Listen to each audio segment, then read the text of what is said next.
안녕하세요. 국제결혼의 희망을 전하는 호프엔입니다. 오늘은 국제결혼 중개업과 관련된 중요한 이야기를 들으려고 합니다. 많은 분들이 잘 모르고 계시는데요. 국제결혼 중개업은 반드시 등록된 사업자만이 할 수 있는 합법적인 영업행위입니다. 법으로도 명확히 정해져 있습니다. 결혼중개업법 제4조에 따르면 국제결혼 중개업을 하려면 반드시 시장 군수구청장에게 등록을 해야 합니다. 등록 없이 중개행위를 할 경우에는 5년 이하 징역 또는 5천만 원 이하 벌금에 처해질 수 있습니다. 물론 단순히 친구한테 친구를 소개해주는 정도라면 중개업으로 보지 않을 수도 있습니다. 하지만 반복적으로 또 영리 목적으로 중개를 하고 금전적인 대가를 받게 되면 그것은 법에서 말하는 결혼중개업에 해당합니다. 금액이 크든 작든 돈을 받으면 영업행위로 간주될 가능성이 크고 결국 처벌 대상이 되는 거죠. 나는 돈은 안 받고 선물만 받았다는 변명은 통하지 않는다는 얘기입니다. 저 역시 국제결혼을 준비하면서 실패를 겪은 적이 있습니다. 한 번은 우즈벡 국제결혼을 시도했지만 실패했고 많은 비용을 날렸습니다. 하지만 포기하지 않았습니다.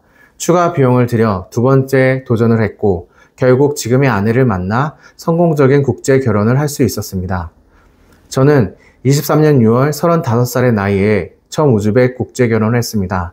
첫 번째는 실패했지만 24년 2월 지금의 아내를 만나면서 제 인생이 완전히 바뀌었습니다. 같은 해 9월 혼인신고를 했고 12월에는 비자가 나와서 아내가 한국으로 들어왔습니다. 그리고 지금은 함께 행복하게 살고 있으며 곧 아내는 출산을 앞두고 있습니다. 저는 한번 정하면 반드시 이루고 마는 성격입니다. 실패했어도 다시 일어서서 끝까지 도전했고 결국 성공할 수 있었습니다. 국제결혼 중개업 대표님들 중에는 40대 이후에 시작하는 경우가 많습니다. 하지만 저는 36살에 국제결혼에 성공했고 37살에 아내와 함께 회사를 차렸습니다. 사실 이 나이에 회사를 차린다는 게 쉽지 않습니다. 국제결혼 중개업을 등록하려면 가장 중요한 요건 중 하나가 바로 자본금 1억 원을 보증해야 한다는 점입니다. 그런데 여기서 많은 분들이 오해를 하세요. 집이 있는데요. 은행에 돈이 좀 있는데요. 이렇게 말씀하시는데 사실 보유부동산, 전세나 월세 보증금, 그리고 일반 예금은 전혀 인정이 안 됩니다.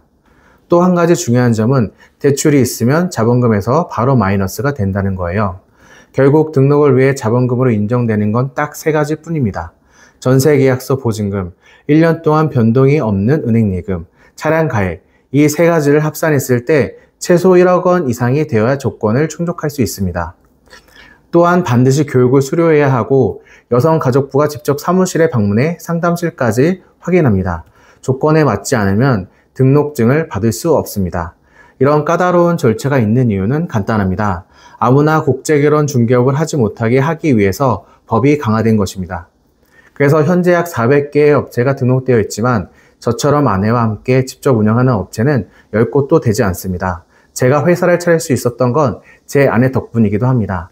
아내가 한국어를 유창하게 할 수 있었기 때문에 저는 신랑을 케어하고 아내는 우즈벡 신부를 케어하는 방식으로 보다 안정적이고 성공적인 결혼을 중개할 수 있다는 자신감이 있었습니다. 그런데 요즘 유튜브를 보면 등록도 하지 않은 사람들이 무허가로 우즈벡 여성을 소개하거나 여행 경비를 가장해서 소개비를 받는 경우가 종종 있습니다. 심지어 그런 유튜버들 중에는 실제로 신고를 당하고 벌금을 낸 사례도 있습니다. 무허가 업체의 가장 큰 문제는 보험에 가입되지 있지 않다는 것입니다.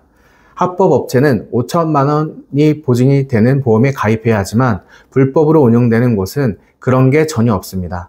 따라서 문제가 생기면 피해 보상을 받을 수 없고 결국 신랑 혼자 모든 책임을 져야 합니다. 몇백만 원 아끼려다가 몇천만 원 혹은 인생 전체가 흔들릴 수 있는 위험을 떠안게 되는 겁니다. 저는 정식으로 사업자 등록을 하고 허가를 받아 표준적인 법률 절차에 따라 신랑들의 국제 결혼을 돕고 있습니다. 그리고 솔직하게 말씀드리자면 저는 우즈벡 국제 결혼이 베트남, 필리핀, 태국보다 더 많은 장점이 있다고 생각합니다.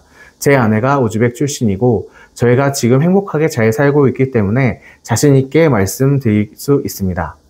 요즘 한국에서 결혼을 준비하는 건 쉽지 않습니다. 한국 여성과 결혼을 하려면 프로포즈부터 결혼식까지 들어가는 비용이 상당합니다. 그 비용이면 국제 결혼에 도전할 수 있고 오히려 더 나은 선택이 될 수 있습니다.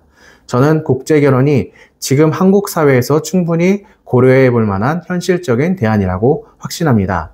오늘 제 경험과 말씀드린 내용을 통해 국제결혼을 고민하는 분들이 조금이나마 도움이 되셨으면 합니다.